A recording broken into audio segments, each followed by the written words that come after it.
Just a super quick announcement. Because this is a workshop, I want to go ahead and just make an announcement to encourage alternates to participate. I think I may have chilled that when we were really concerned about alternate participation in the formal meetings, and so we're really realizing that I made a mistake by sort of chilling that involvement, and I want to encourage that. So to the extent that alternates want to make comments and of course obviously submit maps, please go ahead and feel free to do that. The rules of procedure in regards to participation apply to the formal meetings in regards to the actual map. So just want to make that announcement. So go ahead.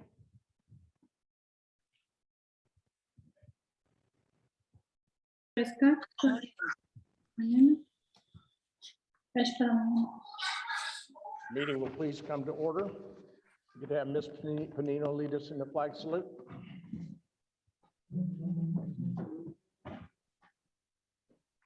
The flag of the United States of America. States of America. Republic for which it stands, one nation, under God, indivisible, with liberty and justice for all. Roll call, please.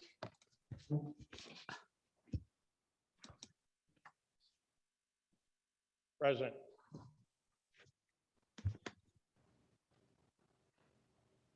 I can't hear. We can't hear you. Steve DeBrum, Present. Pam Ibeck, Present. Alice English, Present. Ann Baird, Here. Bob Mooney, Present. James Grunsky, Present.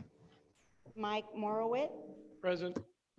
Mitchell Oster, Oscar Valdez, Present. Summer Panino, Present. Angel Ann Flores, Present. Esau Hernandez, Steve White, Mamie Stark, Richard Silverman. Present. Thank you very much.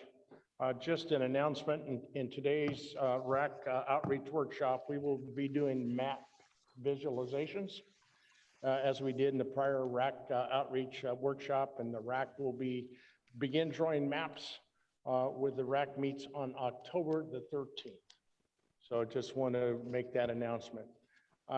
Item number 3, excuse me.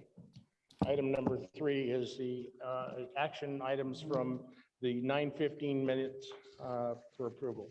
If I could have the motion to approve, please. So moved. Second, second, it's been properly moved and seconded to move on the minutes of 9:15. All in favor, signify by saying aye. Aye. aye. Aye. Oppose? Motion carries. Going on to item 4, are there any agenda additions or deletions? Anyone online that has anything? No one here? Thank you very much. Move on to public comment. Do we have anyone who wishes to address the board? Anyone? Online? No one online. Anyone here? Seeing none, thank you. Alice is there. Pardon? No, if you have any comments or questions. Right. Been in the team. Yeah. Okay.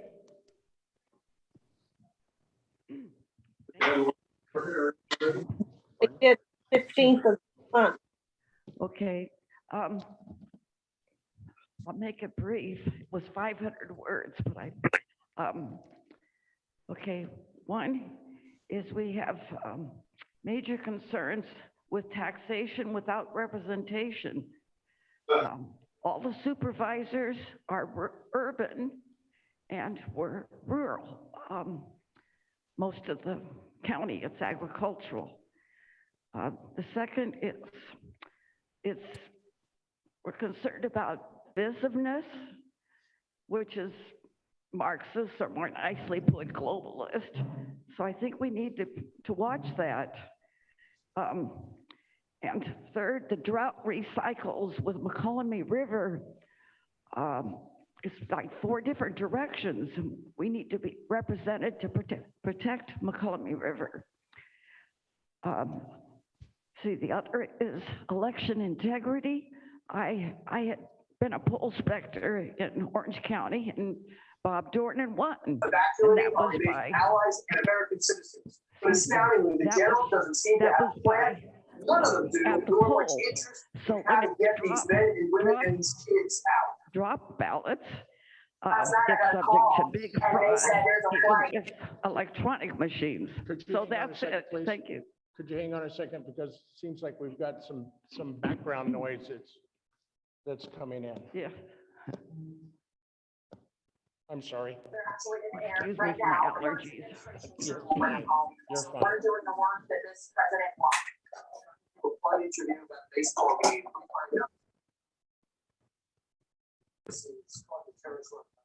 That was this morning. Have we got that? Thank you very much. I apologize. Go ahead.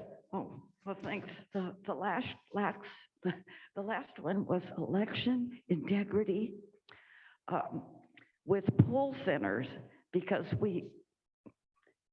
back in 2004, California alumni said that the electronic machines are subject to fraud, just moving chips.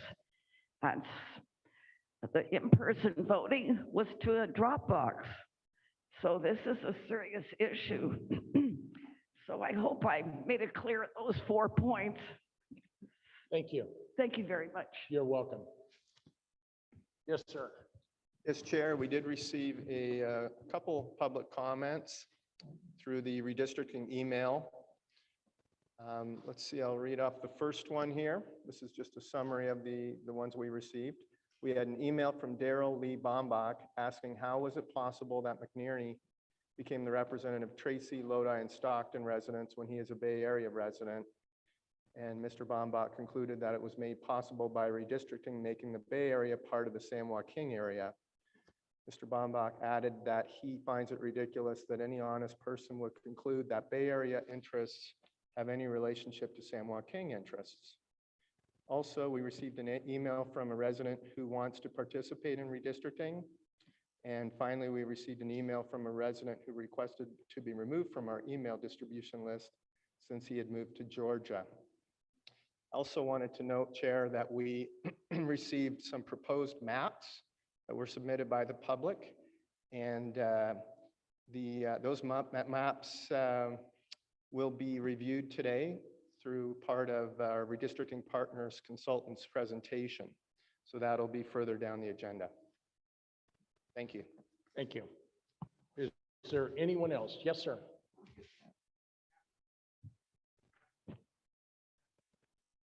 Sure. No, you will be able to ask questions and have input. Anyone else? Any other comments? And no one online, correct? Thank you very much. We'll move on to the RAC member disclosures. Are there any disclosures by RAC members? Yes, I have one. I talked to a group called Stockton Strong on the 15th of September. They were formed when COVID hit to make sure that folks understood how they could get help. And I told them about this Lodi meeting. Thank you, Ms. Baird. Is anyone else? I have one. Chair, this is Alice English. May I have the floor? Can you hear me? Okay. I met with Tracy Noon Rotary yesterday, and I provided them with the information of the websites for the redistricting and also for District R for the mapping. I also gave them the websites for today's meeting and the website for future meetings. It was done through Zoom, and I left the hard copies of some of the hard mappings that we had when we were in Tracy. I left that information at his office. I left about 15 or 20 of them for the guests that were at the meeting. On Tuesday, September 21st, I also announced it at the city council meeting about the meeting today, and I also gave them the website for today. And next Thursday, October 7th, I will be meeting with Southside Community Organization, and I will be giving them the Spanish version and just a brief update how to get into the website for future meetings and the mappings and the tools that are available. And that's all I have to disclose for now. Thank you very much, Ms. English. Ms. Ibach. Thank you. All right, on September 23rd, I gave a presentation to the Stockton Younger Women's Task Force. And that presentation, I'd like to thank Redistricting Partners. I used the wonderful outreach workshop materials and also sent participants to the website where they're able to access and download it themselves. Then on September 28th, I gave a presentation to the United Way Board of Directors, as well as the CEOs of the not-for-profits in San Joaquin County regarding redistricting. I have scheduled in the future a meeting with the Thornton Community District on October 6th, and a little later, November 13th, with the League of Women Voters. I did explain to them our work would be completed by that date, I think. But they have, I'm able to tell them in retrospect what we did, and then they're also having somebody from the state redistricting effort at that meeting. Okay. Very good. And on October 28th, I will have a presentation before the Manteca Sunrise Kiwanis and making the presentation at that group. Anything else? Hi, Angeline Flores. I just want to also let you know that I met with Trissa from ACLU, and I just provided her with the dates of the meetings and the website for the mapping. Thank you. Anyone else? Yeah, James Grunsky here. Just letting you know, I plan on meeting with the California Trucking Association probably before our next meeting. Next meeting will probably be the time to disclose it, but that's something that's in the works. And I'm sorry, who do we have online that's speaking? Mr. Grunsky, thank you. James Grunsky, District 3. Thank you, Ms. Gorgonski. Anyone else? Very good. Yes, Esau Hernandez. I'm sorry? Esau Hernandez. I did Yes, sir. talk. Yes, I did talk with the San Joaquin Labor Council about the redistricting, and I did give them the information on this meeting. I also gave them the web link for the map, the drawing of the map. We also did it for a for SEIU 1021's COPE committee.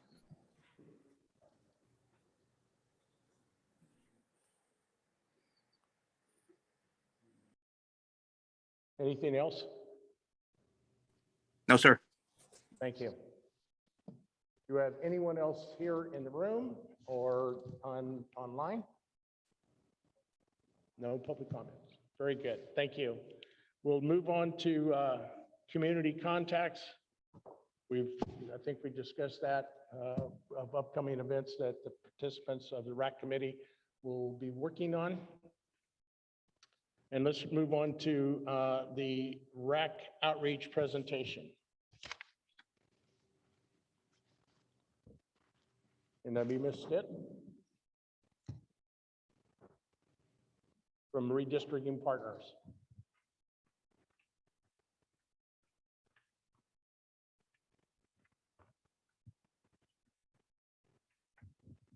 Hi. Oh, good to see everyone again.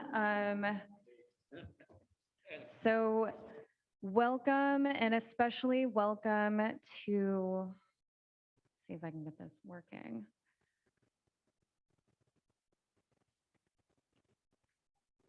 Be a little closer.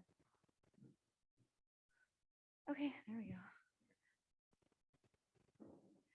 Especially welcome to the public. This is incredibly important to have people from the community involved in the process.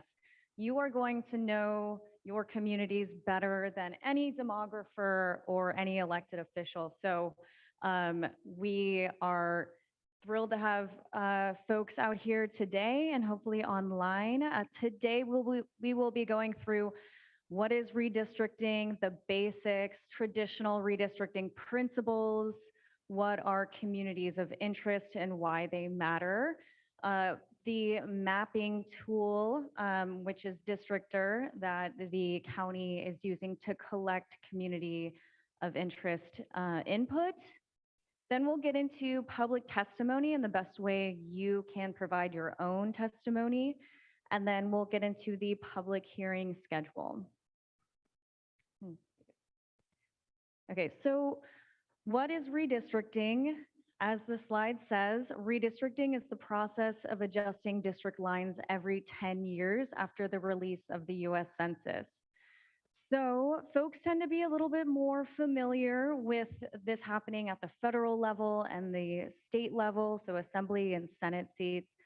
But every local government has to balance their districts again. So just like San Joaquin County did 10 years ago, we are going through the process once again. And beyond creating districts that are equal in population, redistricting also serves as a way to empower local communities and preserve voting rights. So this is the structure that San Joaquin County has decided to go forward with. This is a redistricting advisory committee. It is a board-appointed 10-member RAC, which is here to assist with collecting community input and making sure that they have a map to present to the board at the end of this process. So the goals of the RAC include conducting community outreach workshops like the one today, identify communities of interest from public input, create a set of draft district maps based off of the public input, and then recommend one map to the Board of Supervisors. And so here's the timeline. You can see that today we are at outreach number 3, so September 29th. We are about to start the mapping process. So at the next meeting, you will have a chance to look at draft maps. And then by, well, the deadline to have the maps passed is December 15th. So everything goes well, December 7th, the maps will be approved by the Board of Supervisors.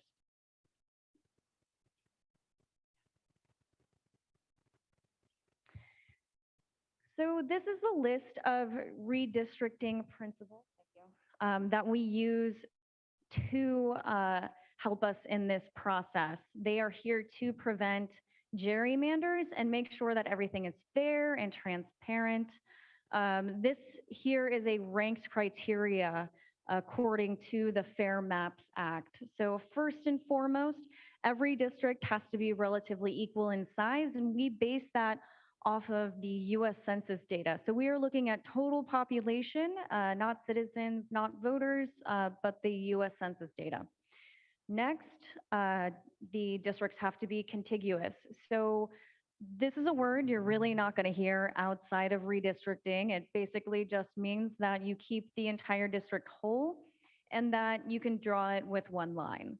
Next, we want to maintain communities of interest, and we're going to get more into what a community of interest is, but a quick definition is it's a group of people, a neighborhood, a community who have similar policy concerns and would benefit from being maintained in a single district. Next, we want to follow city, county, local government lines when practicable, and then keep districts compact in appearance and function. And so going back to communities of interest, a way to think about this is how would you describe your community to somebody who just moved there, right? So is there anything that is unique about your community that sets you apart from the surrounding areas? Another way of thinking about it is they are the building blocks of districts. A community, it could include ethnic and language minority groups, but this is really a subjective definition and it's supposed to be as inclusive as possible. I do want to point out that under the Federal Voting Rights Act, there are protected classes, and that includes Latinos, Asians, and African Americans, but also, communities of interest may include race. It cannot be the predominant factor when drawing district boundaries. And I wanted to include this list of communities of interest so you can see how diverse and inclusive it is.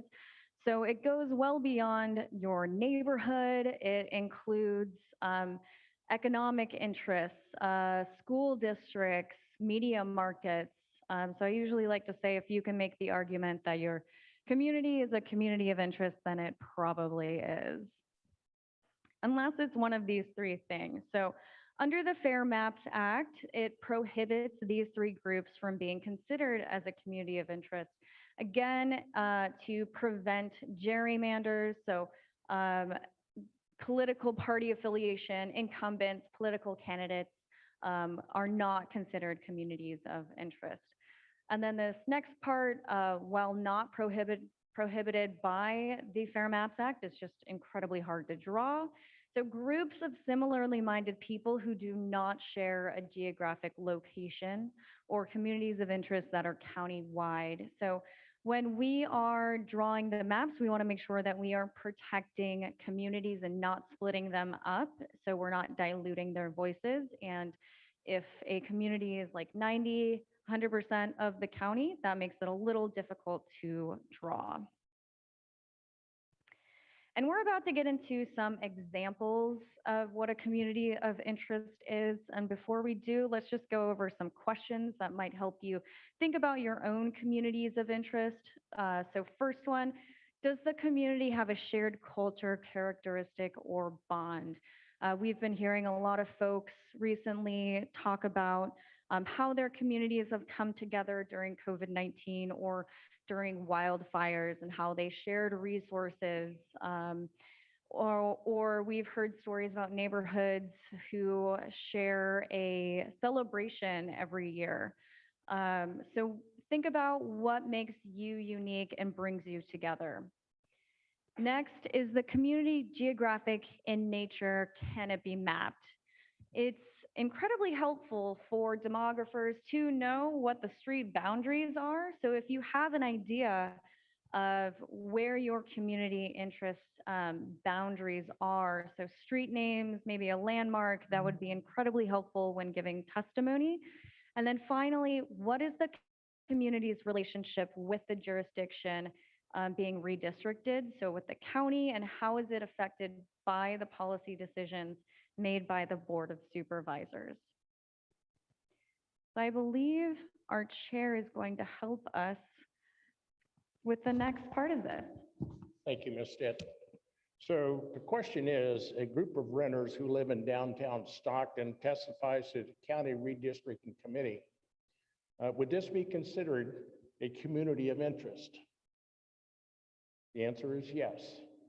This group of residents can easily be mapped in a district area, and they share a common policy interest, which can be addressed through legislation or public services.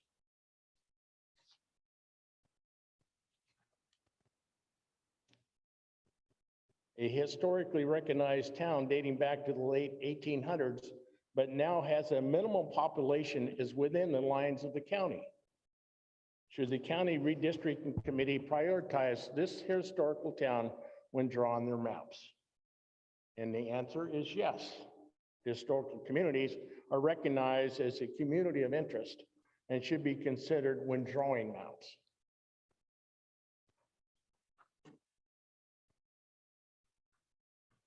A group of almond and walnut farmers are concentrated in the rural unincorporated area of the county, focused on ensuring they have enough water for their orchards. Would their committee consider this a community of interest? The answer is yes.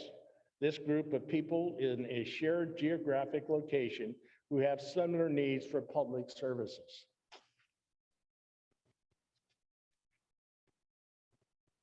And the last one, a statewide group of people who are fans of the Giants testifies to a local redistricting committee. Is this a community of interest? The way they're winning, yes. Yes. The answer is really no. It is important that a community of interest is distinct enough to draw on a map. This group overlaps throughout the entire state, and it's unlikely that a governing agency has any say over these issues, as much as we might want them to, Mr. Ding. Ms. Stitt? Thank you. So now let's talk a little bit about how you can give your own testimony. There are multiple ways of doing so. You can always go online at any time on the website, which we'll have a link to at the end. And you can fill out the community of interest worksheet. Here, it will ask you step-by-step questions, everything we need to know to make it as easy on you as possible. You can also use the Districtor website that we have up, also available on the website. There are two types of maps that we are hoping to get from the public. First is one on communities of interest, and we'll have a presentation on how to do this after this presentation. And then the other one is you can draw your own district. So you can draw 5 supervisorial seats if you wish, and tell us how you think it would be fair to divvy up the county. So this is the website. You can go here, districtor.org/event/San_Joaquin. And I do just want to impress upon people a little bit. Everyone in the country is about 9 months behind because the census data has come out so late. Any other decade, we would potentially have had the maps done by now. So I do want to impress upon you, getting in your testimony, getting in your maps sooner rather than later would help out the ARC greatly, and your input would be more beneficial, in my opinion. So get your maps in. And then you also have the opportunity, if you're in person, there are these maps of the entire county. You can draw your community of interest with a pen or a pencil here. The front is the entire county, and then the back is Lodi. So you can draw your own Lodi-focused communities of interest. And then really quickly, this is our timeline for the redistricting cycle. So on the 20th, we recently had the finalized census data come out, which is going to allow us to start drafting maps. So what we are going to do now is take everyone's COI testimony and then look at the census data and then start drafting maps. So October 13th, we will have draft maps for the public to review. It'll actually be posted on the website 7 days ahead of that meeting, so you'll have ample time to look at them. You are also invited to be a part of the drafting process every step of the way. So if you want to testify to the ARC in future meetings about your opinion on the maps, you are highly encouraged to do so. And all of the information that I just talked about, you can go to this website, wedrawthelines.sjgov.org. And with that, I'm happy to take questions, or you can go ahead and play the Districtor video. Do I have any questions online? Any questions from anyone in the audience? Mr. King?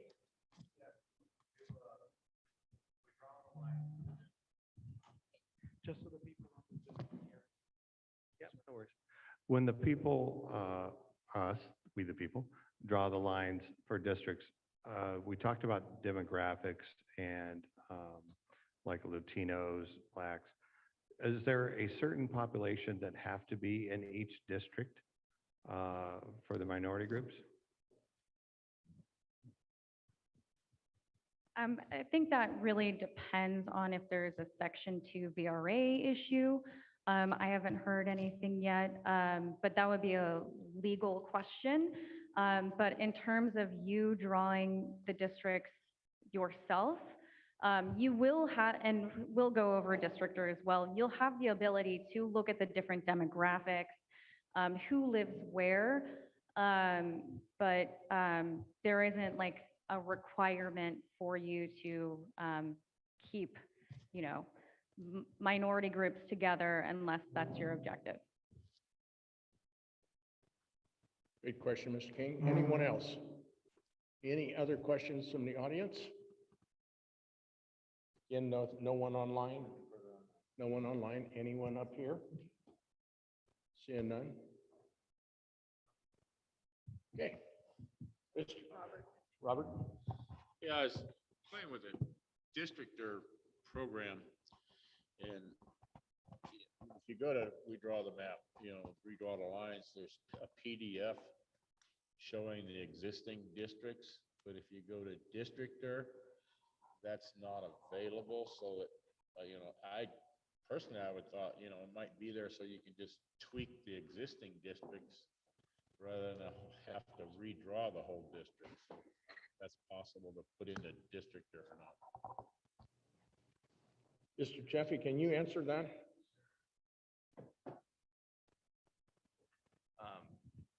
So one thing that's in Districtor now is the current district lines. So you can use that as kind of a basis to draw districts if you want to.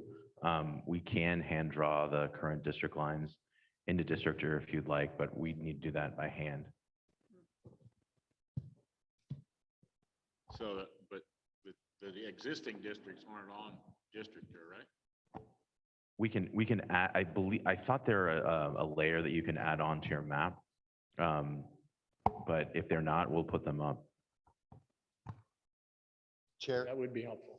Staff has the existing 2011 scenario in District R that we could post and share, and you could use as a basis for revising. Being told that in the 2011 information, that their information is there that can be inputted? Yes, staff has a version of the 2011 boundaries in District R that we could share publicly, and you could use that as the basis for revision. Okay. Does that answer your question, sir? Yes, thank you. Yes, ma'am. Can we get the microphone over? Thank you. I guess the question is, what difference does it make?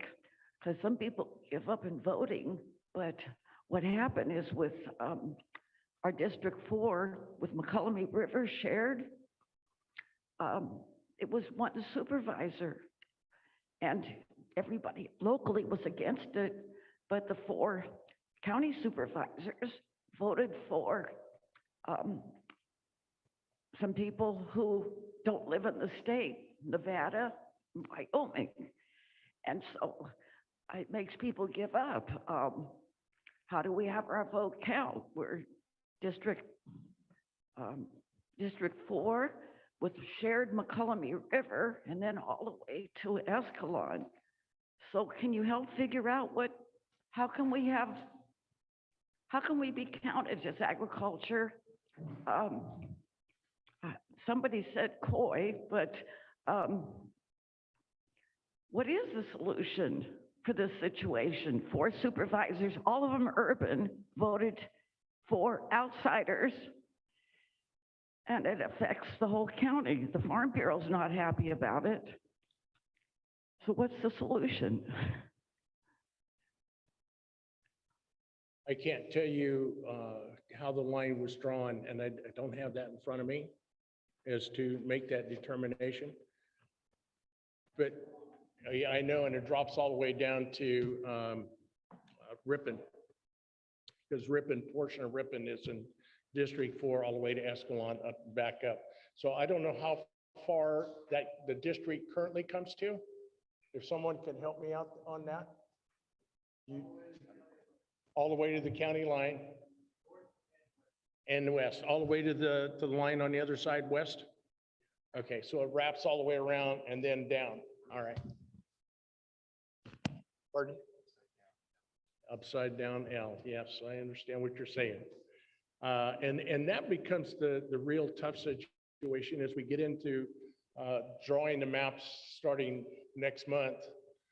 On the 10th, we're going to be taking a look at each and every one of those, realizing that we have to have a population of, give or take, 156,000 on each one of the districts.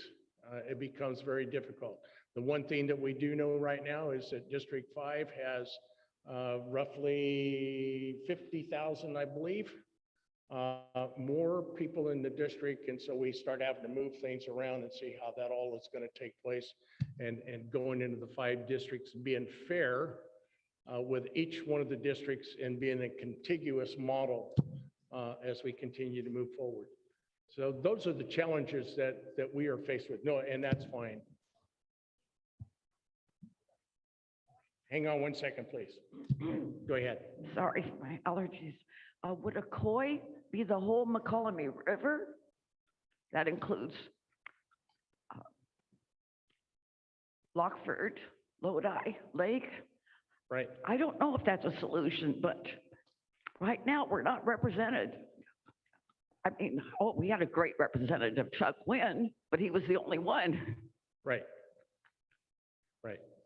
Yes, ma'am. So I'm so glad that you raised this as an example of an issue where district lines could make a difference in the significance of the vote and impact of the people in that region. So I do encourage you to draw what you think would be a community of interest that should stay whole within one of the districts to address the issue that you're concerned about with regard to the McCollum River. Excellent point, Ms. Ibeth. Mr. King. Yeah, thank you, Mr. DeBrum. You answered part of my question already. 156,000 is the population goal per district.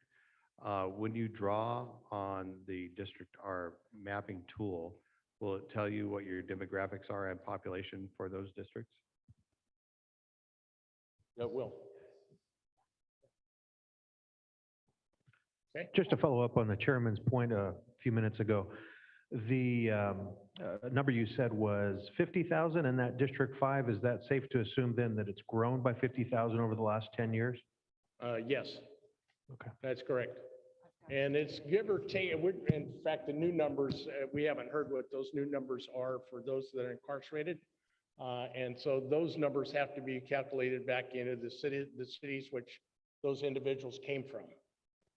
So if a portion of those were from Lodi or Manteca or Stockton, wherever those numbers have to fit into those. So when we draw the lines that will, I think it was, do we have a number? What was that new number?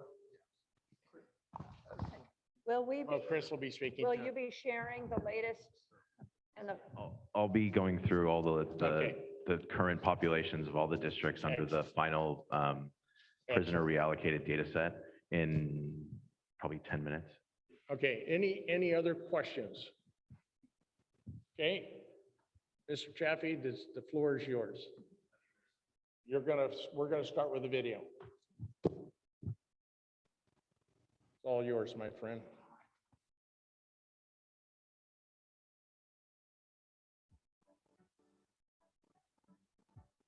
Welcome to the San Joaquin County Redistricting Advisory Committee Mapping Tool Demonstration.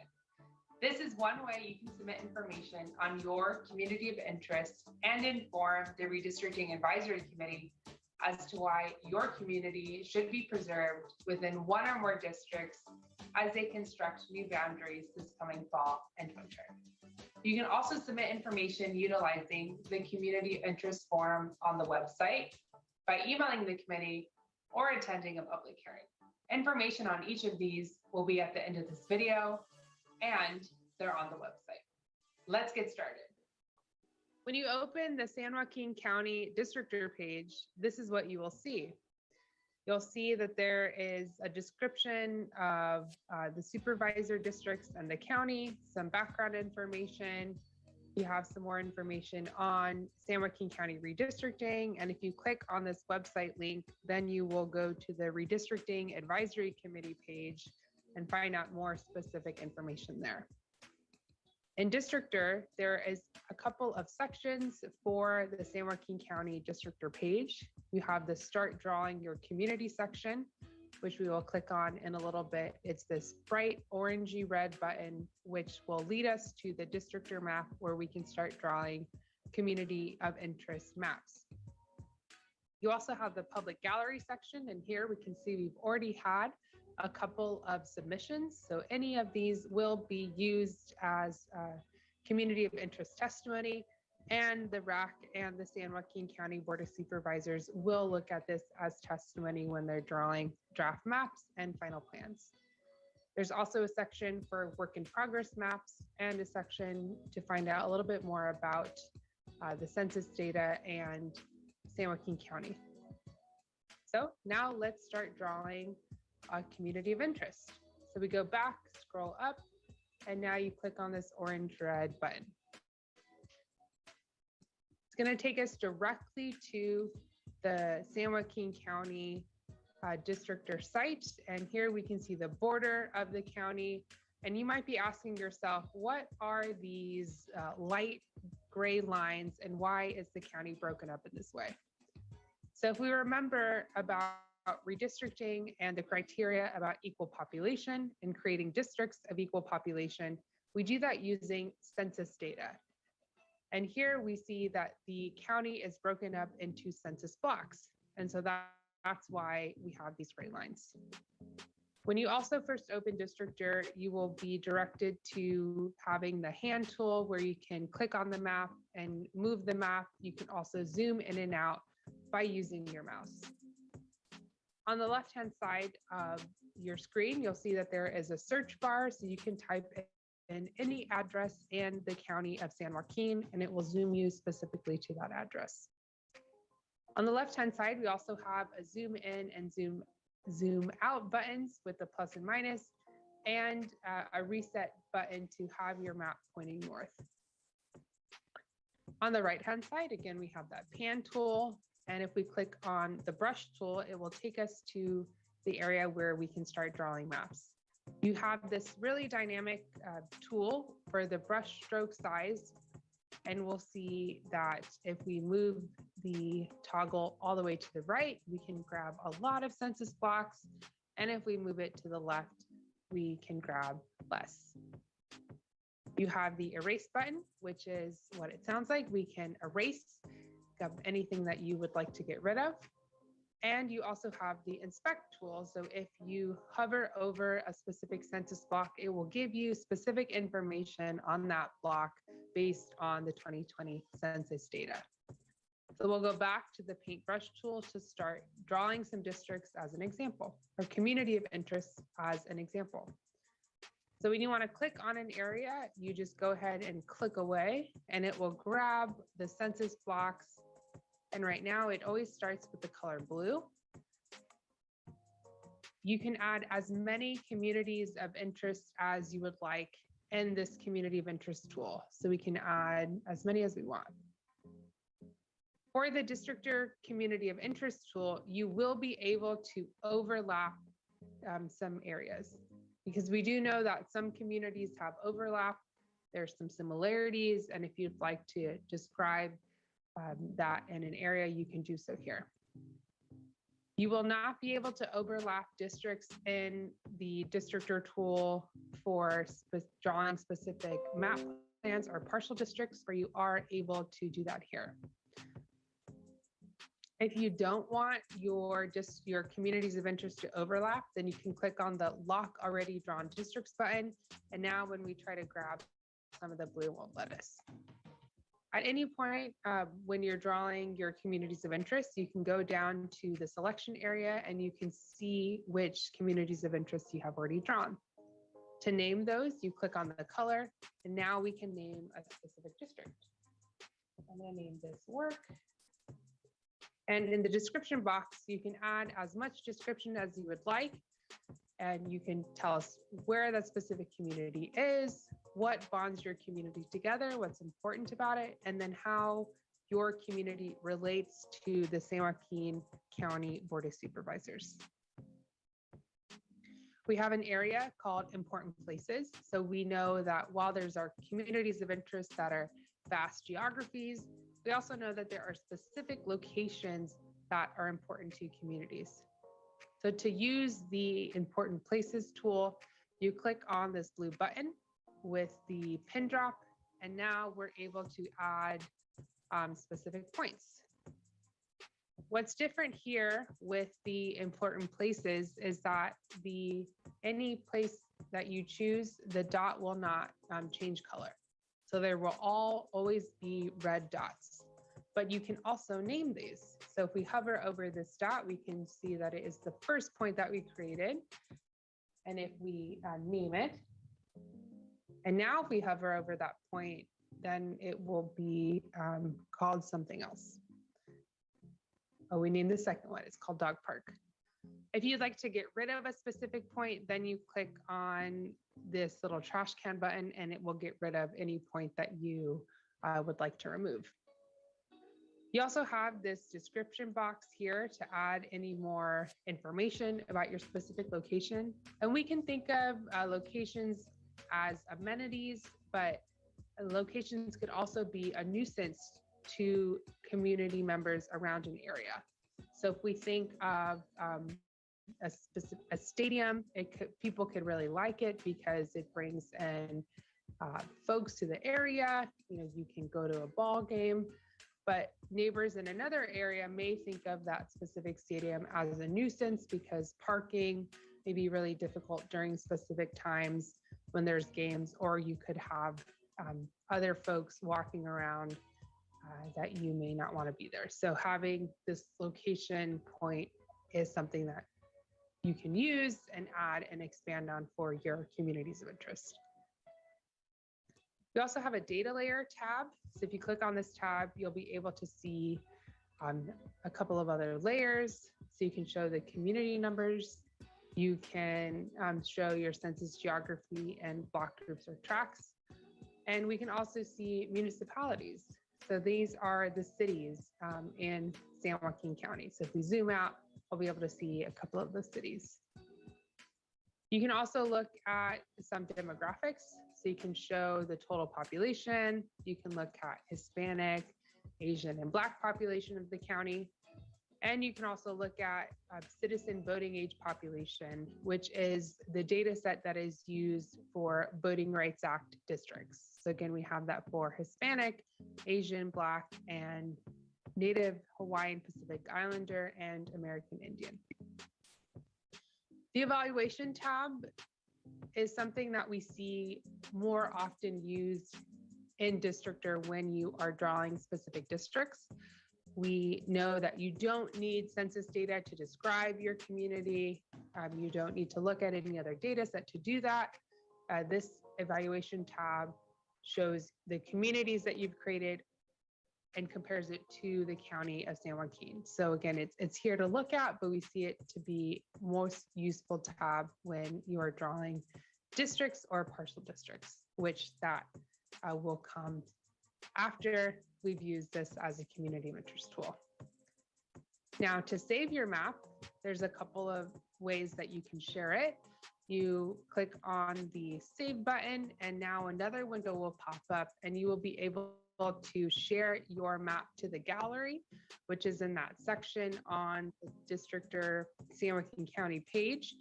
And you can name it so that we can look at it and reference it. You can share your Districtor map by copying this URL and sharing it with friends, family, neighbors. And you can also share it with folks when you add it to the gallery and then send that link to your community members.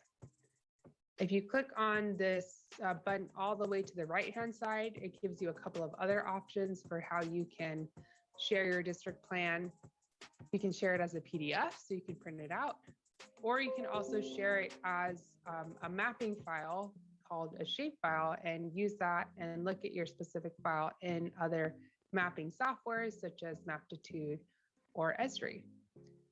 So this is open to the public. Anyone can submit their community of interest plans, and we look forward to looking at your Districtor community of interest plans. Thank you. For more information on how to get involved, check the San Joaquin County Redistricting Advisory Committee redistricting website at this address. Here, you can find out how to get involved in the process of redrawing your supervisorial districts. From the website, you can find the schedule of hearings, submit testimony by emailing the Redistricting Advisory Committee, fill out a community of interest form, and find the link to the mapping tool so you can draw your community of interest.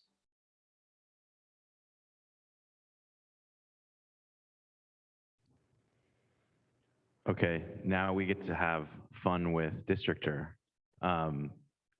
One of the things I just wanted to point out was this video was done when there wasn't a district button on the website. So one of the things I was thinking we could do is we could find the McCollum River, which I believe is the northern border of Lodi, and start drawing a district. So just a simple change. So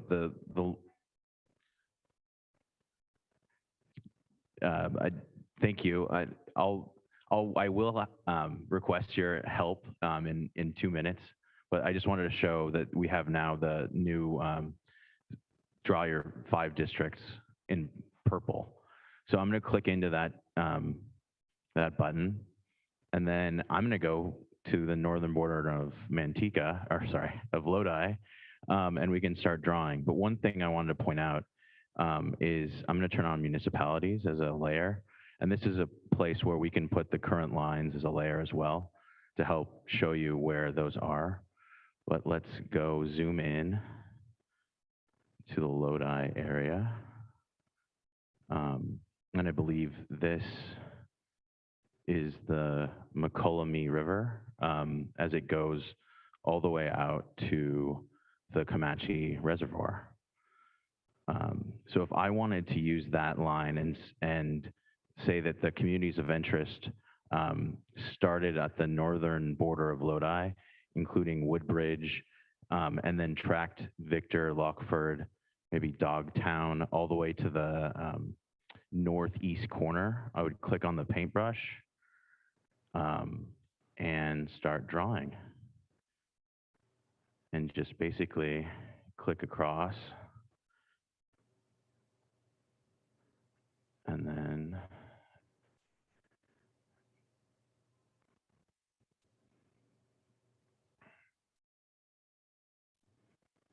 and I could zoom back out a little bit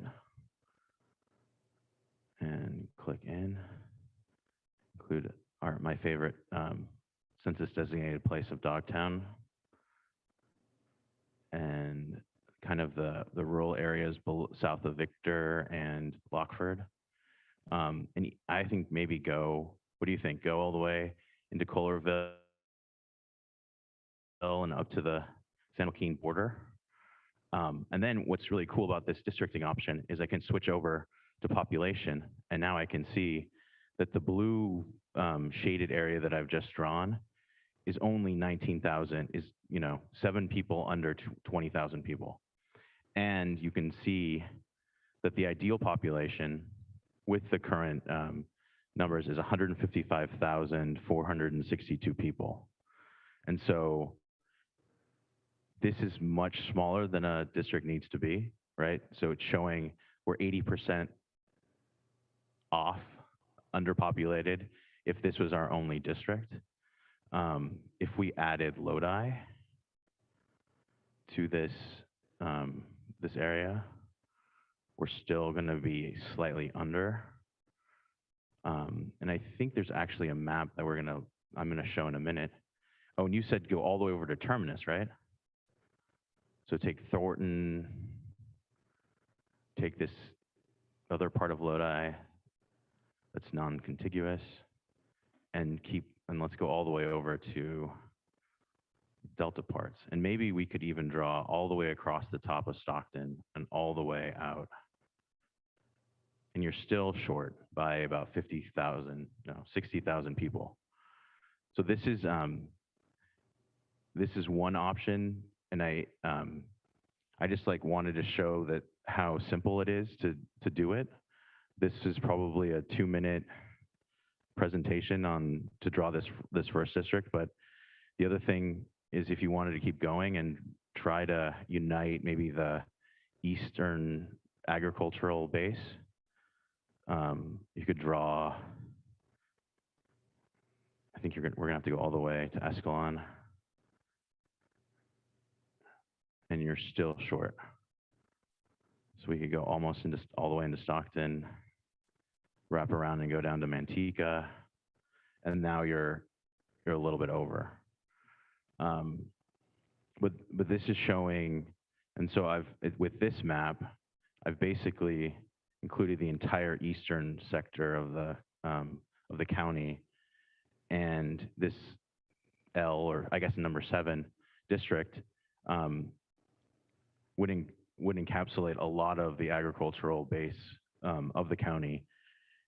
Of course, this is a very quickly hand-drawn map, so we can make sure not to get into Manteca like I have, and back out a little bit. But that's why we love the District R tool. And one of the things I want to go into is the publicly submitted COI maps that have already been submitted, and the 5 district maps that have been submitted as well. Unless somebody in the public or from the dais wants to do another demo on Districtor. Well, Mr. Chaffee, at Tracy, I had the opportunity to do that, and I think it would be more appropriate if someone else would like to play around with this and have their bite at the apple and try to see what we could come up with. And that with the new numbers, with the incarcerated numbers in that now? I believe so, yes. So 155, 156, plus or minus the deviation. So is there someone, would you like to try it? Could we get a microphone to her, please?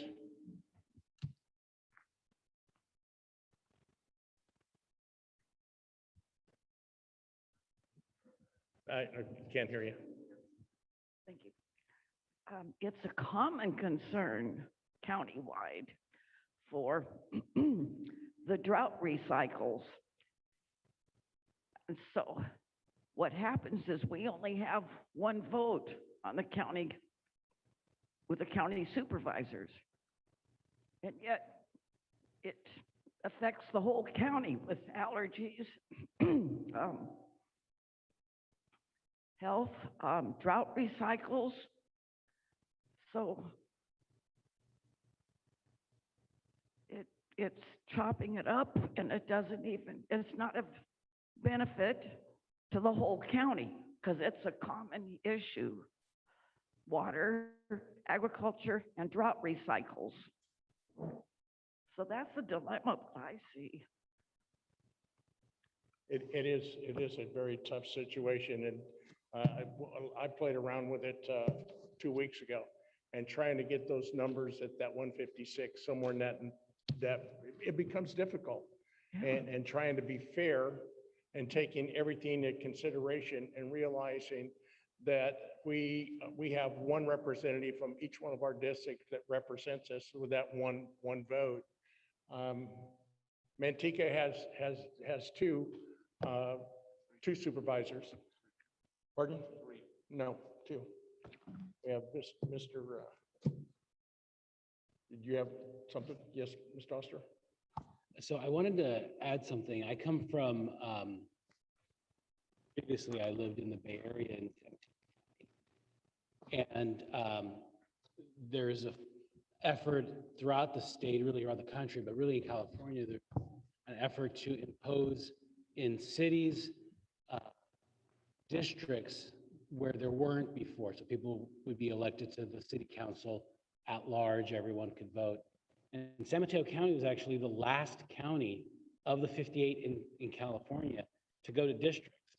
There were, as recently as just less than 10 years, all 5 supervisors were elected by every voter in the whole county. Wow. And so you did have to live in the separate districts, but everyone voted for every supervisor. And one of the concerns that came about through redistricting or imposing districts where only people would vote within each district for their own supervisor is that you would get this parochialism, that individual areas would only vote for their interests and not represent the county as a whole. And I think what you're raising as a concern is extremely valid. But I think what most people who follow this, and I think maybe Chris could speak to this, or Ms. Stick could maybe speak to this as more experience with redistricting, is that it's not been found to be true. I think there's some of that, where if you only have one district for the rural areas and there's only one voice for rural issues, that is a concern. But the reality in practice is I think that all 5 supervisors are going to be aware and vote on interests for the whole county, even if they're not necessarily geographically representing just the rural areas or the agricultural areas. They're going to consider how the decision that they're voting on is going to impact the county as a whole. And so I completely understand the concern you have. I think it's a fair concern. But I take some solace as a person participating that I have observed elected officials in these situations typically listen and vote less focused than we see like in Congress or, where you care only about their district. I think there's a broader perspective. I think that's something to at least kind of hang your hat on a little bit. That's interesting with San Mateo. And ironically, it's since 1929 with Governor Pardee that McCollum River has been by aqueduct towards Oakland. And I know I went to Cal, and desalination was invented at UC Berkeley, 1977, used in 100 nations, and the Port of Oakland could have been doing desalination, guys, instead of taking our, because we used to have watermelon, and now it's vineyards, walnuts, and all kinds of row crops. And the vineyard uses less water. But yeah, it's thank you for thinking out loud with me. Thank you. When you speak of water, you're speaking of a very precious commodity that that's never an issue until you turn your faucet on and there's no longer water there. So we need to take, the necessary steps in order to be proactive as we continue to go forward. Point Anyone taken. else? Might I suggest if nobody's interested in drawing maps, we just move on with the presentation? Yes. Oh, okay. Is there someone that's interested in from the dais that would like to take a crack at this? Or anyone in the audience? I see none, Mr. Caffey. So why don't we proceed on?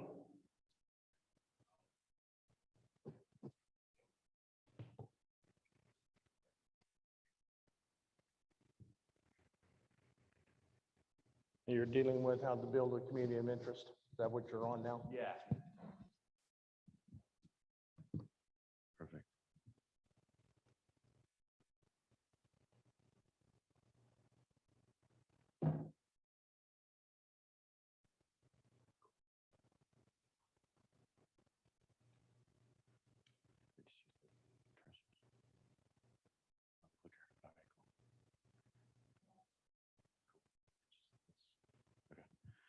So this is a very similar presentation to the one I gave 2 weeks ago in Tracy. No, I'll just use, okay.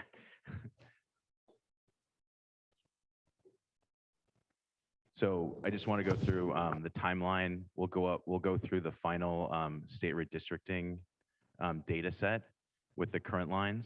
And then we'll talk through community of interest maps that have been submitted along with some district maps over the last 2 weeks. And finally, we'll do, here, I'm just gonna go. Finally, we'll go through comments from you, because the next big thing, of course, is district maps. I should just stand right over by the computer. So here's the timeline. Liz already went through it. So this is our final outreach hearing. And I can't wait for our October 13th meeting when we'll have some district maps for you to tear apart and tell me how bad they are and how I need to go back to the drawing board to make them better. So that's what you guys get to look forward to in about 2 weeks. And then we'll have a second meeting to go over the revised maps, and then a third meeting in November to recommend your final map to the Board of Supervisors. The whole time. Yeah. The other exciting piece of news was last Monday on the 20th, the statewide database finally put out the final population numbers. And as we told you, there wasn't a massive change in reallocating the prison population. San Joaquin County lost 1,921 people. And so the new district numbers are here in front of you. You can see District 1 is 13% overpopulated, and District 5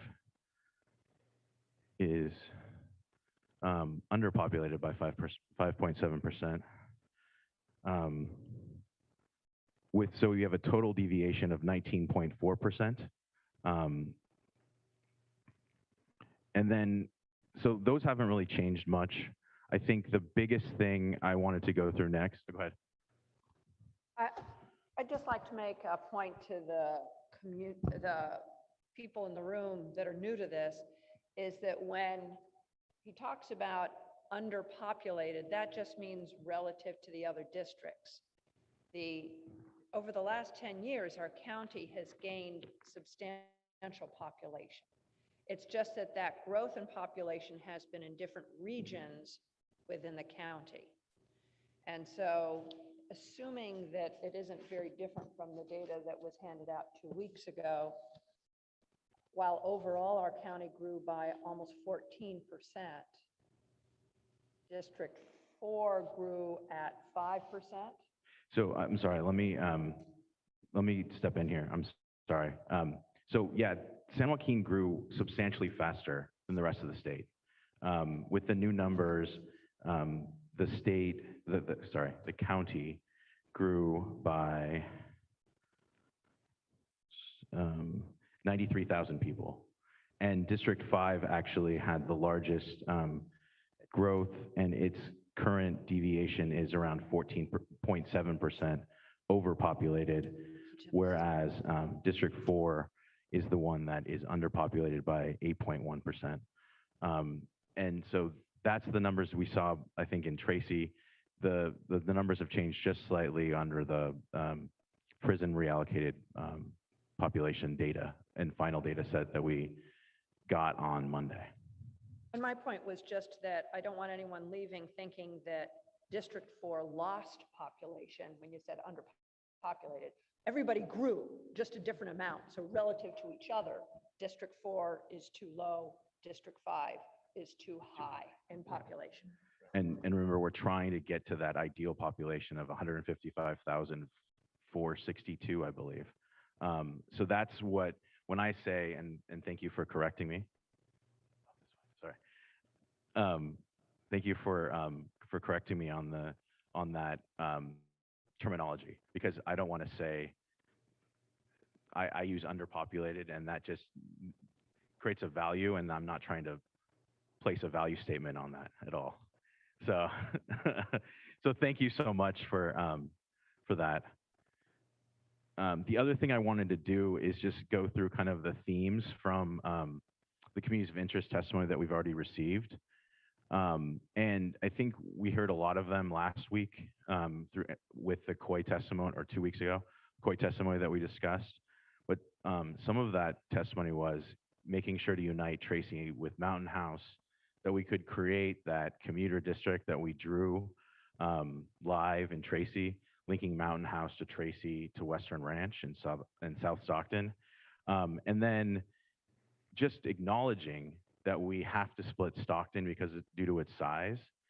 So we really should be updating the record and talking through where that division makes the most sense. So then the next group of slides are the COI submissions that we've received since we were last together in Tracy. So you can see this one. I wanted to lead off with it since we're in Lodi. Someone submitted an AVA map of Lodi using Highway 5 as the divider. So you have an eastern and a western viticulture area that to think through. This was an interesting one where I think this brings up some of the discussion already about the issue about either having everybody and all the community of interests together, so like uniting the Delta into one district versus dividing it up into 4 or 5 districts so that each of the supervisors would have a portion of the Delta to basically legislate for. This was another map submission that I thought was interesting. It basically just draws the northeastern agricultural areas. I mean, I think there are some south of Tracy and south of Manteca, but this basically with cutouts of Stockton and Lodi as the community of interest because of course, it's all linked by agriculture. There's this very small COI, I think it's maybe 3 blocks square, Little Manila. I'm hoping we don't split it because it's right on Highway 4, and it would be, I think, very hard to. But a historic area that many Filipinos came to live in the early parts of Stockton's history. Another map submission about UOP. I hope that this represents a good college-centric district. It's another one we can look to when we start thinking about how to divide Stockton. Little Manila again. And then this is a series of the district maps that were submitted showing a full district plan. This person chose to just draw one district, which is is great. And they basically hit well, they didn't basically, they hit the ideal population on the nose, 155,462 people. And this includes Lathrop, Manteca, Escalon, Ripon, and one other community on the eastern border. And you can see that it's very dense, and it could be a building block to build the other 4 districts from, if the commission is, or the RAC is interested. And then, so what follows are the 5 district maps that have been submitted to date that draw a full district. And for each of them, I've included the deviation, the smallest district to the largest district, so you can kind of see where that brings us. And then I was just going to talk through some of the themes that I see from this map. So you see that there's a Manteca, Ripon, Escalon district, a lot like the one that was drawn that we just saw.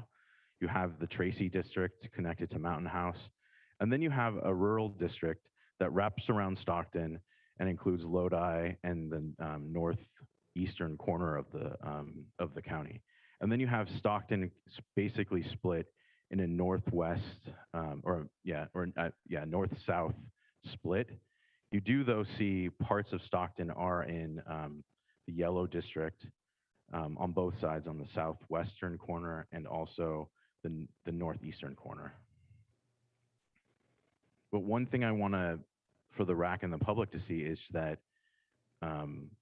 there are lots of variations that we can go through when putting a map together. So for the RAC, the next portion really is a discussion about themes that you want us to bring forward. One of the ways we can do it is taking one of these public maps and saying, let's make some shifts to them. Another way of saying it is, let's create our own map with a different type of architecture. So this is map 1. Map 2, you can see, continues with the Tracy Mountain House connection, but unifies Lathrop in this one. And the Eastern District, the blue district, really, again, takes in Manteca, Ripon, Escalon, and moves a little bit north, and takes in much of southern Stockton. The yellow district has part of that delta attached to the northern portion of Stockton. And then the green district is Lodi and kind of the northern portion with a little bit of Stockton on the northeastern corner. This one, you can see by the description in the map. If Mountain House were not with Tracy, then what? Hypothetical only. I don't know if that means I'm supposed to skip this one or not, but you can see that they've drawn this district as kind of bands through the county, with a southern district of Tracy all the way across Ripon to Escalon, a middle one that would have Mountain House with Lathrop, the northern portion of Manteca, and then a central Stockton, or central kind of delta district attached to southern Stockton, a very dense and smaller northern Stockton district, and then another rural district basically along the whole northern border of the county, including Lodi and the cities around it. And this is the 4th map. This one, again, very perfect on, or fine on deviation, 1.6%, but it splits the county into thirds from north to south. So you've got a western district that again includes Lodi, Mountain House, and Lathrop, a central district, or central band, I guess, would be more like it, with Stockton being split, and then an eastern rural district uniting like all the eastern parts of the county. And the final district map that we're going to show that has the lowest deviation of almost like a congressional district, where I think the differences are tens of people, is again, you have that Mountain House Tracy, this one has portions of both Manteca and Lathrop in it. That blue district that goes from the northwest all the way down to the southeast portion of the county, and includes Lodi and all the rural agriculture communities, and then splits Stockton in 3 ways: a north, a central, and then a southern with parts of Manteca and Lathrop. So that's the conclusion of the presentation on the COI. And what I wanted to do now is start a discussion on what themes you want to use either from these publicly submitted maps or other ideas that the RAC has regarding district maps. Wait.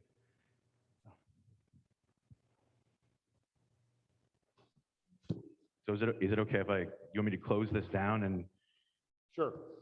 Or should I Is there leave any them up? questions before we move on? Yes. Sure. I have a question. Back on the presentation that was given earlier, the 2021 RAC Outreach Workshop question, you listed 5 traditional redistricting principles, and I'm going to ask you to explain one. It's follow city, county, local government lines. What does that mean, and does that have any implication in splitting or not splitting municipalities? Or, I'm not sure I used the right word, but Yeah. a government law area. So it's one of the criteria under the Fair Maps Act, and it follows after trying to keep communities of interest together. The next criteria, the 4th criteria in the Fair Maps, is this idea that to keep basically government agencies whole as much as possible. And so ideally, for most of the cities in the county, we would keep them whole in one district. We can't do that with Stockton, we know that. But for the other ones, that's a criteria to keep in mind as we draw districts. But we also have to balance the other 3 criteria before, right? Equal population with that 10% total deviation that we can play with, making sure everything's contiguous so that districts don't hop over each other, and then following communities of interest. So then the map where Manteca was split a little and Lathrop was split a little, that is not aligned with following city, county, local government lines as much as possible, but it might be the right thing to do given communities of interest or other factors.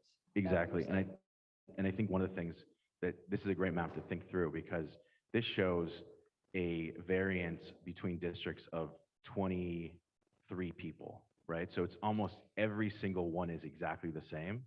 But in doing so, they had to split Manteca, they had to split Lathrop as they did. Whereas in other maps, maybe where there's a 3 or 5% deviation or a 6% deviation, they could keep Manteca and Lathrop whole because they could play with those deviations, where they didn't have to get it to the one person that our congressional districts have to be held, or their standard.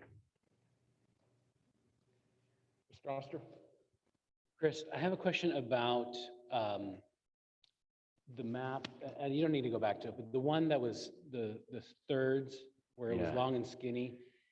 I don't believe, and correct me if I'm wrong, that there are strict guidelines about longest lines within the district, although kind of living in the spirit of contiguity is this notion that you wouldn't have these snake-like things.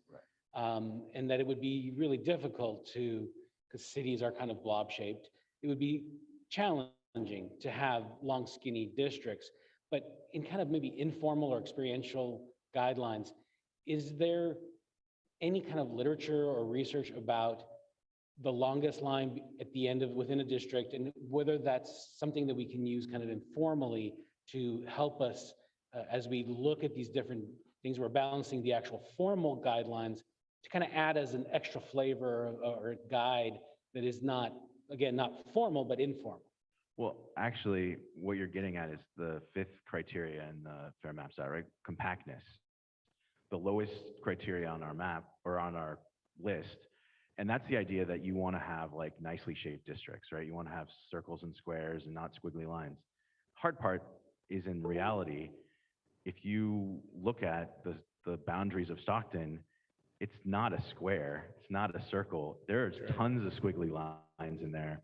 And it's true throughout. I mean, we looked at the McCollum River, right? Which is the border of Lodi. And that's not a straight line again. But the idea in California, and there are so many ways of measuring compactness that California with the Fair Maps Act decided just to throw them all out and make a statement saying you shouldn't bypass local populations for farther population, meaning like, you should try to unite areas that are closer together rather than going from the north part of the state or the county all the way to the south. So I think with the compactness criteria, I probably wouldn't elevate that public map submission that had the bands in Stockton because it's not really the way we functionally work in the county. You could make an argument with like you have a 99 corridor district or a 99.5 district, right? But on the eastern and the western edges, there's no way to go in that direction very easily, unless you maybe have like a boat and a horse and a helicopter or something. So I think you point out make a good point about that district is that it really doesn't follow the compactness ideas that is in the Fair Maps Act. Thank you. Question, yes, sir.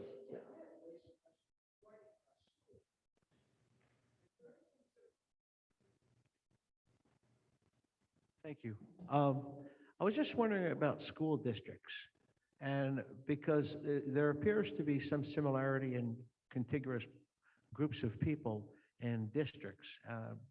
And is there any consideration for school districts in that area? So speaking to that, to the point, the fourth point about following government lines, yes, we can look at school district lines and use them as a basis. And cities often do that, counties as well. A lot of times with the county redraw, the cities take kind of a bigger stage because the county doesn't have a lot of input, right, on school district decisions. But it's always something we can bring up. We can, if the RAC is interested, we could draw a school district-based district plan. My reason for asking that question is because the city of Stockton has been growing over the years. It's been moving north, and it's been moving in various directions that were never intended, and there's large populations within that area, but are in a different school district, for instance, in Lodi Unified. And Lincoln's a small district, of course, but there is some factors there with population and demographics. Mr. Oster. I'm sorry, I just want to just very briefly address this issue.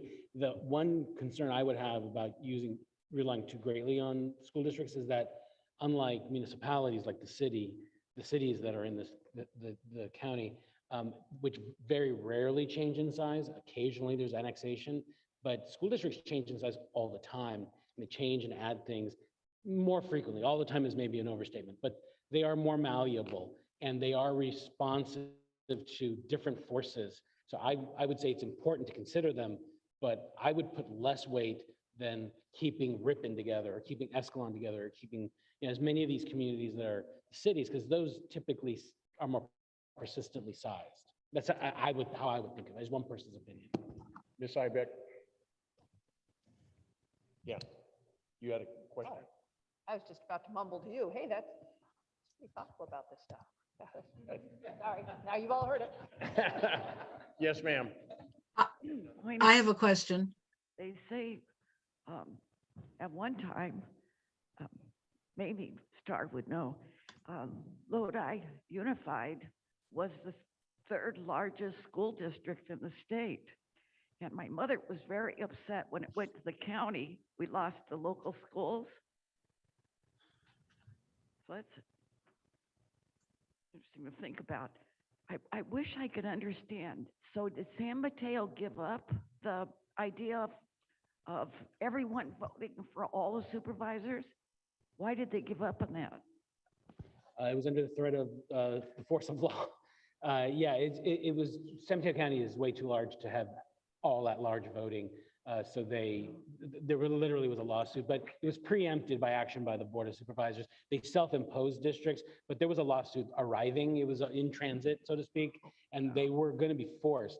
It really is, you can't have 750,000 people all voting at large for district supervisors. That makes no sense. And all other 57 counties had district elections. This was the last holdout. This was only about 5 or 6 years ago, 6, 7 years ago. The first district elections, I think, were in 2014. So yeah, it really, there is this counter argument to the thing we were talking about before. You really do want to have representation geographically split, and that's what this whole process is about.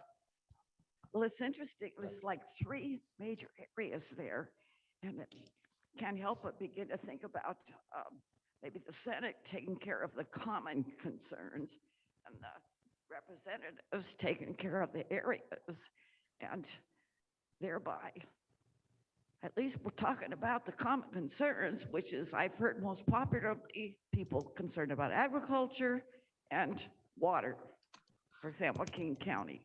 So maybe if we had started to have it, you have the 5 districts and then add 3 senators where they could talk about the common issues so people understand the growers and growers understand the urban.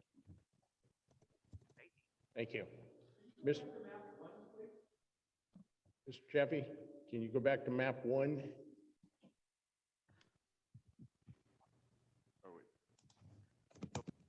One more. Chair and Baird online would like to be recognized. Okay. So I think it would be great if maybe we started down the rack and have everyone kind of give some feedback to us from the presentation, from your knowledge of the county, about some of the architecture that you'd like us to take into consideration when we start drawing these district maps. And then maybe after the rack goes, then we could have the public make the same statement, or we could do the reverse. I leave it to the chair. Mr. Chaffee, before we go there, I wish to recognize Ms. Ann Baird. Hi, can you hear me? Yes. Okay, because I can't see me.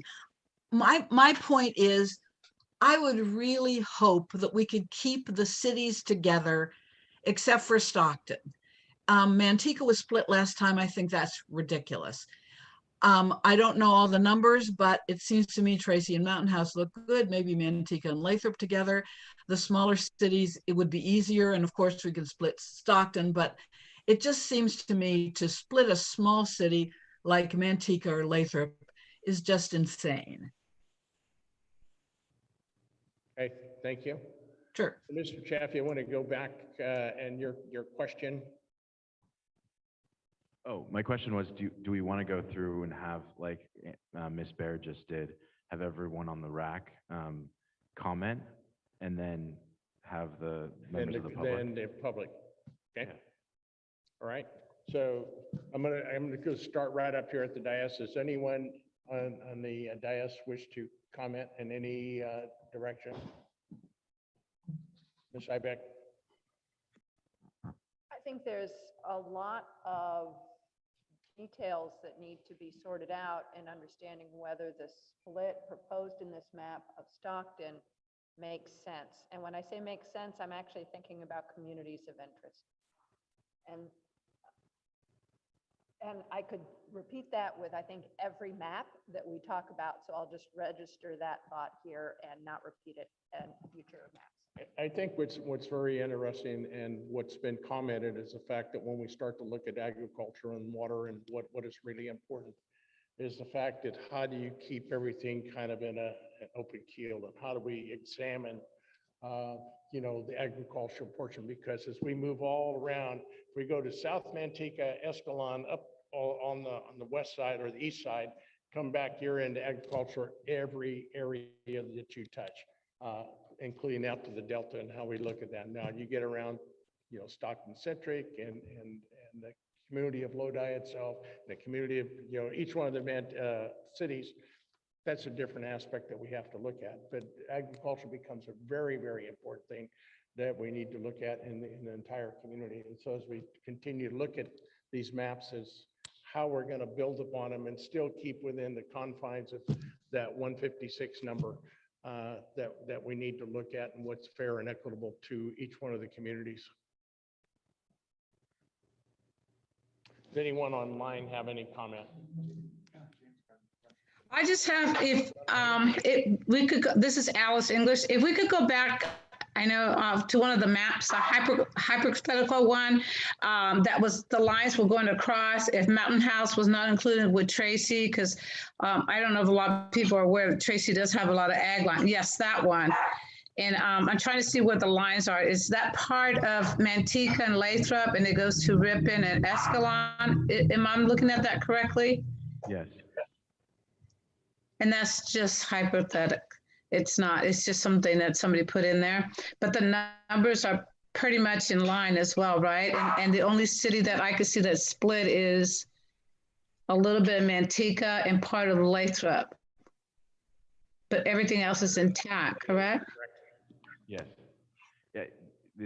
Yeah, of course, Stockton is split, but yes, the two, Lathrop and Manteca, are both, the southern parts of it are split off into the magenta district along the southern border of the county. Okay, that's all. I when you showed it, I couldn't see, but now I'm looking at it, I could see where the lines go through Ripon and Escalon and Tracy, and then Mountain House is going up with French Camp and Lathrop. Okay, thank you. That's all I had a question on. Thank you. Chair recognizes Mr. Grunsky. Yes, Chair. Can you hear me okay? Yes. Go ahead. Okay. I'm acoustics in here. Okay. I'm a little concerned with the, as far as the maps go, even in our examples, when we go through communities of interest, we use almond grower as an example. And to me, that's Tracy, Ripon, Manteca, Escalon. But I see so many of these maps splitting those up, except for the one currently on the screen. But I mean, they're under a lot of pressure with water and, a lot of things that everyone here knows. And I just keep seeing maps that split them apart, which would essentially give them no power or no voice. And not only is it a massive part of our county, revenue-wise, job-wise, completely. I just don't see, I'm less concerned about splitting up towns or cities, I should say, not towns, than I am about keeping some communities of interest. I mean, if that's the case, you can, Mr. Esau had a point of the commuters, you could have Mountain House, Lathrop, Weston Ranch, and you'd get some pretty big numbers there. But I really think you got to be really cautious about splitting up this agriculture. I mean, if you split it up too much, the ag won't even have a voice on any county seat. That's all I got. Okay. Any other comments? First, Mr. Oster, then Mr. Morwitt. I'll be brief because I've been talking way too much this meeting.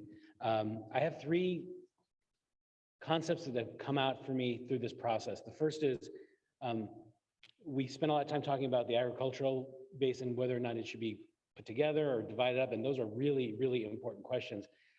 We need to also spend a lot of time thinking about the fact that obviously because Stockton will need to be split, how it will be split. And that's a very refined question because we all can kind of just look at Stockton and say, oh, we'll just put a line here. But we, like this little Manila question is a really good one. We need to be very careful how we split Stockton because obviously it will need to be split, and make sure that we're being careful about the COIs that are in the city, and they may be competing and overlapping interests that we have to really think about.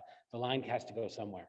And so the question of how Stockton is split is, I think, a persnickety problem that we need to face. The second thing is the gentleman who called in last week, and this idea that do you try to, and it was echoed by this Delta question on one of the maps, the idea that do you want to spread out the interests of agriculture and the water users and the Delta and some of these non-urban interests, spread them out across all the districts so that every district has that? Or does that squash their interest and then you don't get enough of a voice? Or is it by having them in each district, you actually amplify their voice? That is, I don't know if there's a good answer for that. And that's something we're gonna have to face. And then the last thing is the question I asked last week, I've been thinking of, or 2 weeks ago, I've been thinking about a lot, which is, I don't want to fall into a trap of automatically just taking our existing maps and making a small modification, and challenge ourselves to think a little bit like, not this one that was just up on the board. Really, there could be totally different shapes that meet our needs, that meet our interests of representation, and that are useful and good maps that are not just our existing maps, but with a small tweak to account for population moving. That idea of challenging ourselves to really think, how could we draw a completely different map? I think it's a hard one, because I think we have a lot of inertia for the existing maps. So those are my 3 ideas. Thank you, Chair. Thank you. Mr. Morwit. Yeah, I understand the need to put cities together. I live in Manteca and Split. That doesn't seem to be a huge issue for people who live in the city. But I'm really I'm hoping for encouragement from community of interest to come forward to really make their case, because as Mr. Oster said, I'm concerned that we'll just take this map and, make it easy and just throw some people in Tracy, more people in Manteca, and use Stockton as sort of a buffer, because we know we have to split that. We'll just add some more here. But I'm really encouraged that, because I don't live in the whole county, I live in one city, so I'm looking for a lot of input from the community. So I'm hoping that these maps keep coming forward, and then we can look and see if there's a commonality between each map that helps us make a better decision. So it doesn't just become like an add a few more here and add a few more there. But at the same time, it does make sense to keep cities whole, but then again, it doesn't necessarily make sense to have supervisors that are in districts way far away in the county from where they originally live. So that's always been a little troublesome to me as well. So like I said, I'm waiting for some good maps to come through, some community of interest, some commonality, and then we can really see what we can do to make this a very equitable situation for the county. Thank you. Thank you, both of you. Great comments. Ms. Ibeck. I have a question, and I'm not sure if it belongs at this point in the agenda or at another, but I'll ask it anyway. There has crossed my mind a number of communities of interest that I wish were brought in for us to consider. A question is, can we as members of the RAC submit communities of interest, or does that create a conflict of interest? So I'm looking at our lawyer. I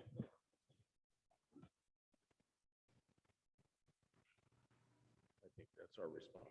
No, I think that's exactly the intent of the RAC. And we go through these workshops so, to ensure that both we're educating the public, we're bringing the public comments in, but also that in fact the RAC is able to explore these ideas.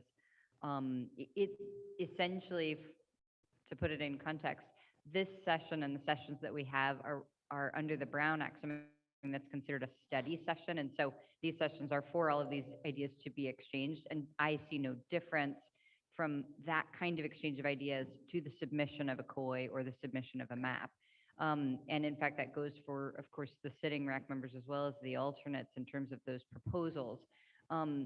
Note, as the maps are submitted and the COIs are submitted, they're not named or identified.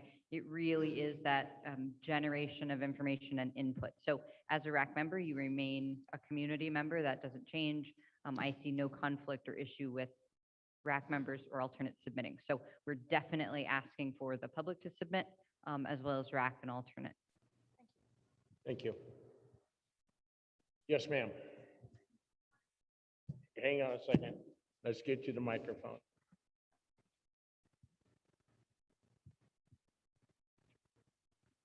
Thank you very much.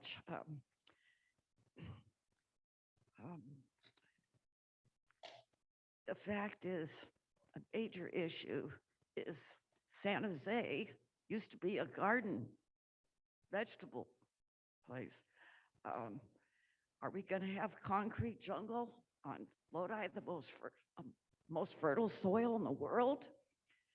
Somewhere, good sense has to that we need fresh food crops, and like with the Delta, provide much to the nation. So where does that enter? How do we solve that concern with districting? I don't understand. I'm trying to figure it out. That's an excellent question, because as we continue to grow and look at the direction that things are taking place, I've had the opportunity to talk to many farmers who, look at a situation, and when they're offered $150,000 to $200,000 an acre, hey, that's my retirement. I've worked for it, and I expect to get it, and I'm going to sell it, and you go from there. Those are the critical things that we must look at. I always say, and this is nothing new, you shouldn't talk about ag with your mouth full, and a lot of people do. And, and it's a situation that they expect. I can't tell you how many times, and people in agriculture will understand this, that individuals will look at something, and too many people realize or think, where does my food come from? Well, it comes from Safeway, it comes from Rayleigh's, it comes from whatever. It doesn't come from farm or anyone that's putting their total hours and time and labor and family work and everything into something growing a food commodity. But those are the things that are important. Those are things that we must look at. This is, it's when we look at this, and people on the RAC committee have made some very, very important comments. And I think as we continue to look, and what the tough part is that when you're starting to look and how you draw those lines, and we know, and I played around with it, and that we're going to look at 156,000. Okay, how do you go? Do you go up the west side and you throw out those numbers? And I looked at that, and then you come down the bottom and you go up, or how do you when you take it, which kind of makes no sense, but that's how the lines are drawn when you look at District 4 in the past, and you go all the way from the western boundary all the way down to Ripon, Escalon, and everything out there. And Mr. Wynn has a very, very big district, and as you continue to look at that. But those are all the things that we need to look at. So, it's something that's very important. So now I want to open it up to people in the audience. Yes, sir. We'll go here first, right here, and then we'll go to the gentleman on the end. Chris, can I ask you to go back to the last one? It will be a good visual for the. Oh, okay, good. Very good, thank you. I agree with Mr. Oyster that, change is a good thing if it works out. And the fellow that drew this map, I'm pretty close to, and he started off on that. He told me that he didn't want to do exactly what had been done before. And so he thought, how would he change it? And right here where we're sitting in Lodi, if you look to the west, you'll see dairies, olives, wine grapes, corn, a variety of row crops, and turf. If you look to the north and if you look to the east, you're going to see a lot of wine grapes, olives, walnuts, and way out there, cattle. And then to the south, you go all the way down, more walnuts and almonds. And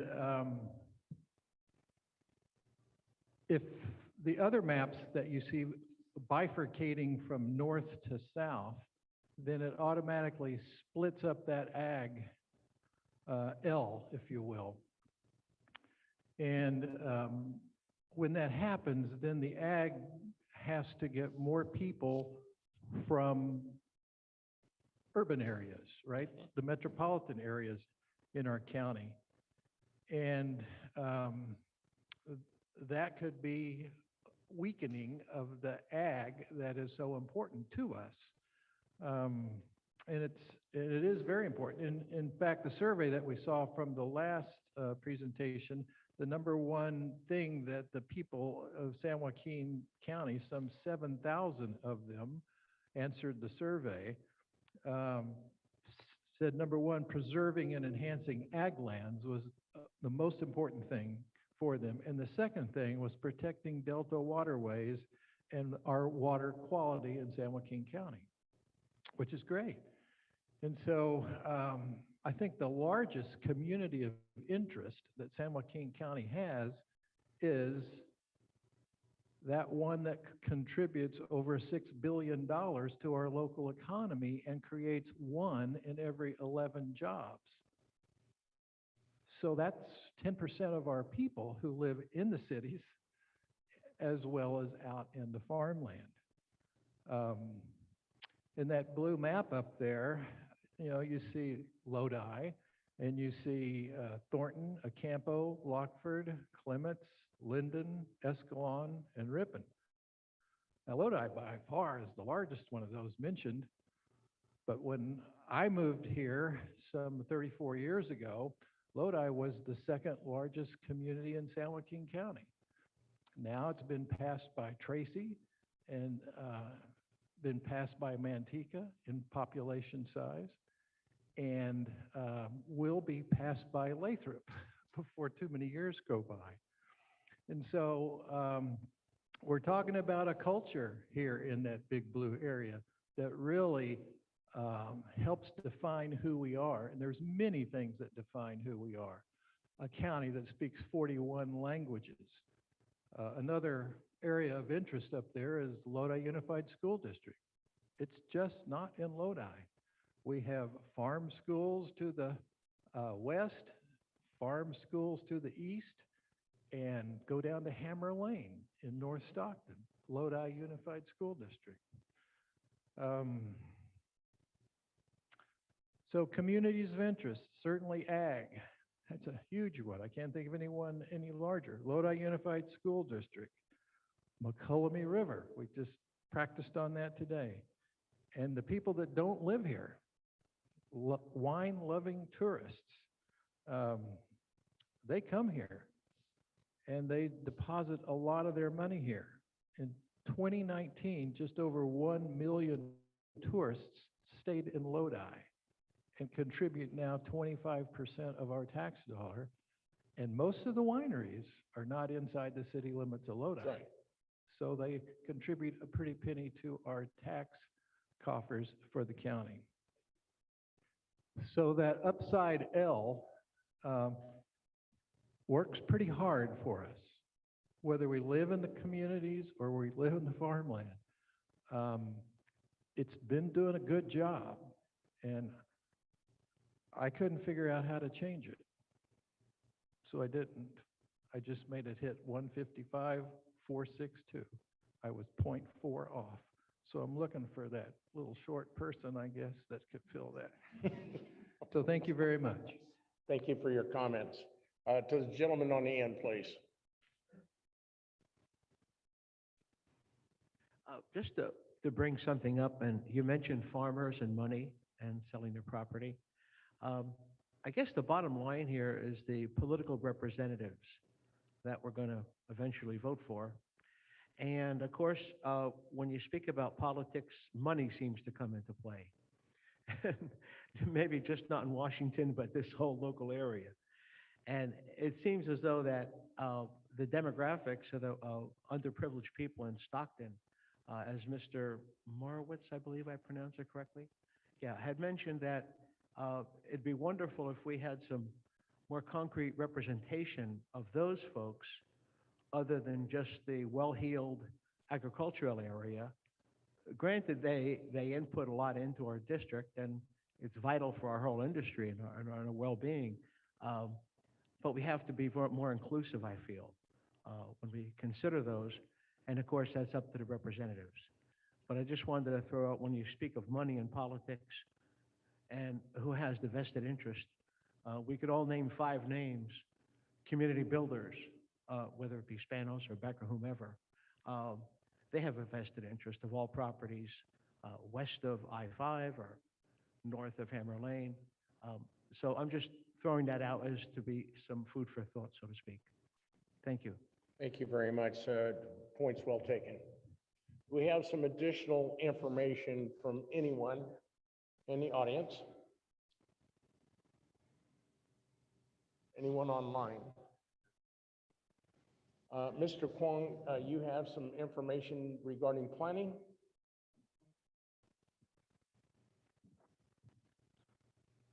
I'm David Kwong, the Community Development Director for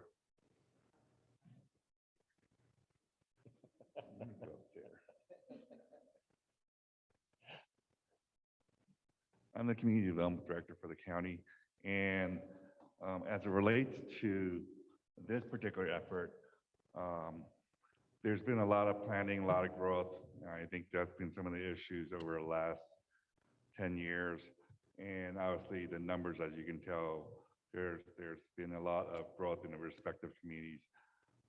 You've heard also how every district's grown, but just more. Some of the other districts, particularly District 5, growing at an increasing rate. What I wanted to do was to tie that into this effort in regard to understanding how every community grows differently. And what happens is typically you have 7 cities and the county, and everybody has its own growth policies. So how that's typically driven is through a separate effort. And what happens is usually every city has their general plan, and they update it every 10 years, sometimes a little bit more. And they have different growth strategies. And in those growth strategies, it could be a little bit slower, a little bit faster, and also to the extent that they might also have policies regarding green belts, buffer areas, stuff like that. But it is really related back to the individual cities and the county itself in regard to how they want to grow. And so what you see is basically every 10 years, you see the results of those policies. And then we have the effort at the end of every 10 years in terms of this redistricting effort to try and reallocate based upon that, that number we have. But obviously, what you've seen, and I don't have to really tell you, you see in Lathrop, Manteca, Mountain House in the county, and Tracy, of course, having the real strong growth policies that has built into the result of the additional population growth of 90-something thousand in the county itself. So now we have the effort of tying it back to this effort every 10 years of looking at how to reallocate it. So I just want to make sure you knew, though, that it all starts, though, at the local level, at the real local level, where it comes back from the cities and the county and how they want to grow. So if you want to also, continue to participate in that level, you have to be active in that respective city as well. And that's what their citizens want.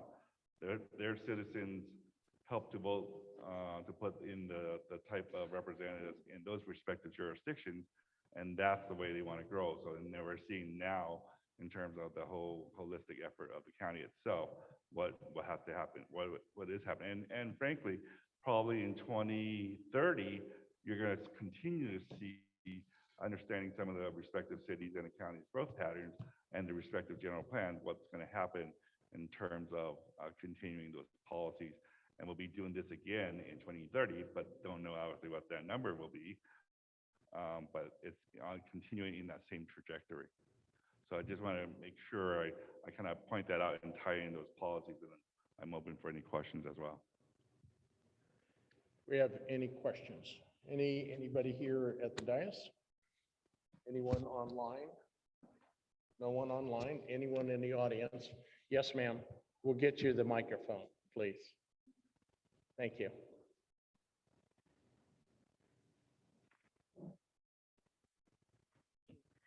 neighbors asked me to go to the meeting April 15th, and I did. And well, thank you for being so nice to me. I forgot my question. Thank you. Thank you very much. We're about to adjourn this meeting, but first I want to take this opportunity. This is our last workshop before we move to October 13th from 6 to 8 at San Joaquin County Admin Office, when the process will begin.